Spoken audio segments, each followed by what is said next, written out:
আজকে আলোচনা করব ভারতের রাষ্ট্রপতি নির্বাচন পদ্ধতি সম্পর্কে।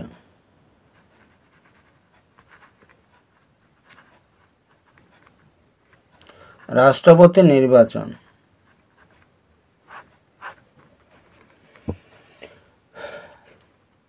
ভারতের রাষ্ট্রপতি হলেন দেশের প্রধান শাসক, অর্থাৎ তত্ত্বগতভাবে রাষ্ট্রপতি হলেন দেশের প্রধান। সংবিধানের ৫৪ নম্বর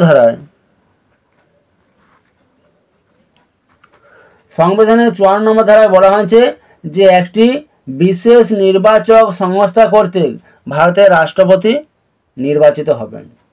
কিভাবে? একক হস্তান্তরযোগ্য সমানুপাতিক প্রতিনিধিত্বের গোপন ভোটের ভিত্তিতে। তাহলে আমরা জানতে হবে যে এই নির্বাচক সংস্থাটি কীভাবে গঠিত হয়। তাহলে এই নির্বাচন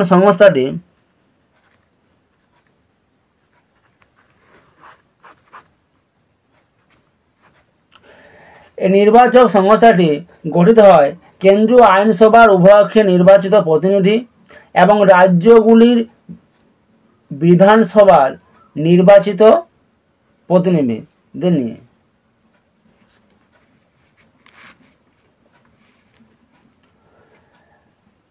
ভারতের রাষ্ট্রপতি নির্বাচন পদ্ধতি ৩টি পর্যায়ের মাধ্যমে সম্পন্ন হয়।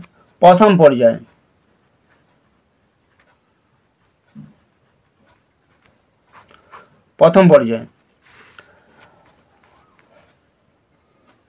পর্যায়ে রয়েছে রাজ্যগুলির বিধানসভার নির্বাচিত সদস্যদের ভোটের মূল্য নির্ধারণ করা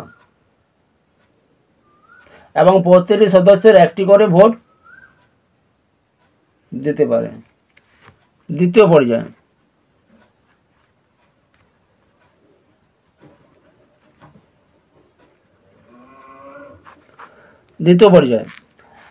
পর্যায়ে রয়েছে কেন্দ্রীয় আইনসভা অর্থাৎ সংসদের উভয়পক্ষে নির্বাচিত প্রতিনিধিদের ভোটের মূল্য নির্ধারণ করা।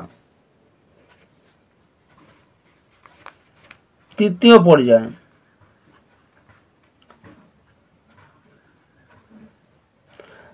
পর্যায়ে অর্থাৎ সর্বশেষ পর্যায়ে রয়েছে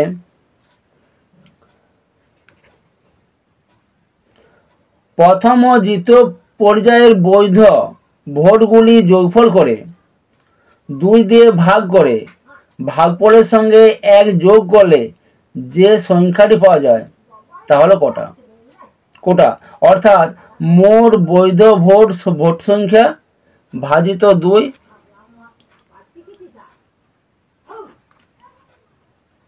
মোট বৈধ ভোট ভাজিত 2 প্লাস 1। ঠিক আছে, এই সংখ্যাটি কোটা বলে। অর্থাৎ রাষ্ট্রপতি পদে নির্বাচিত হতে গেলে এই কোটা সংখ্যক ভোট পেতে হবে। অর্থাৎ যে প্রার্থী কোটা সংখ্যক ভোট পাবেন তিনি ভারতের রাষ্ট্রপতি হিসেবে নির্বাচিত হবেন। এই ছিল ভারতের রাষ্ট্রপতি নির্বাচন পদ্ধতি।